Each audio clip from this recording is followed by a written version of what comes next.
Hey guys, this is Laura Kate. Hey, I wanted to come on today and really talk about grace as an establishment of relationship and as an establishment over time. You know, the Bible talks about God searches the whole earth and he looks for hearts that will follow him. And from that scripture, that context, it almost seems like he's searching and that it's actually hard for him to find hearts that will follow him.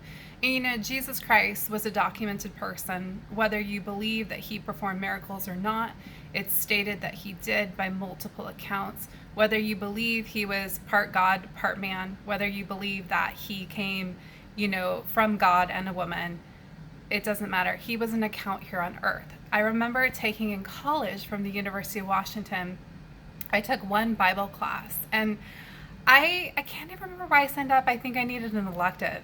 And it was really surprising to me because I can honestly say the connotation of the course, and I want to say it was the Old Testament that we were studying at the time, it was almost from an atheist perspective.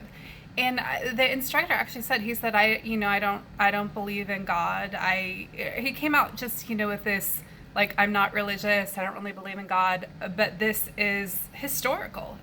He was looking at from a very historical perspective.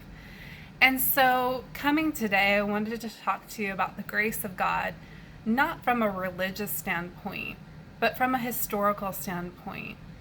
And, back in the Old Testament, God was so frustrated, so beaten down, so torn by those who were in the time of Noah's Ark that he actually came and he had to destroy the land. They were just so grotesque.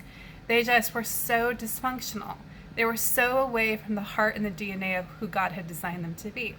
So it's an account that Noah, built the ark out of faith. How weird would that look? I met somebody, he was an Uber driver, and he was heading off with his friends to go visit that ark that's, on the East Coast that they built. I want to say it's in Kansas, Kentucky, somewhere in there. And someone built the life-size model of it. I actually want to go see it. I think that'd be pretty cool. But I can't even imagine the faith that Noah would have had to build that. But anyway, at the end of the rains and everything, a bird brought a branch and said, "It is well." And so God actually had to take out a group of people. He said, I'll never do that again. And that he created a rainbow at that time. And so I want to say that was a prosperity for man in that sense, trusting the grace of God, that he had deleted the DNA or the people that were just totally malicious and evil. He just could not work with them.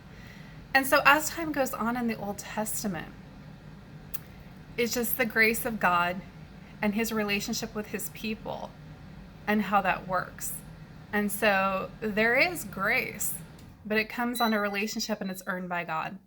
And it is something that he searches the land for hearts that know him and will follow him. And so let's learn a little bit more about having that relationship with God. Okay, take care. This is Laura Kate the Eagle.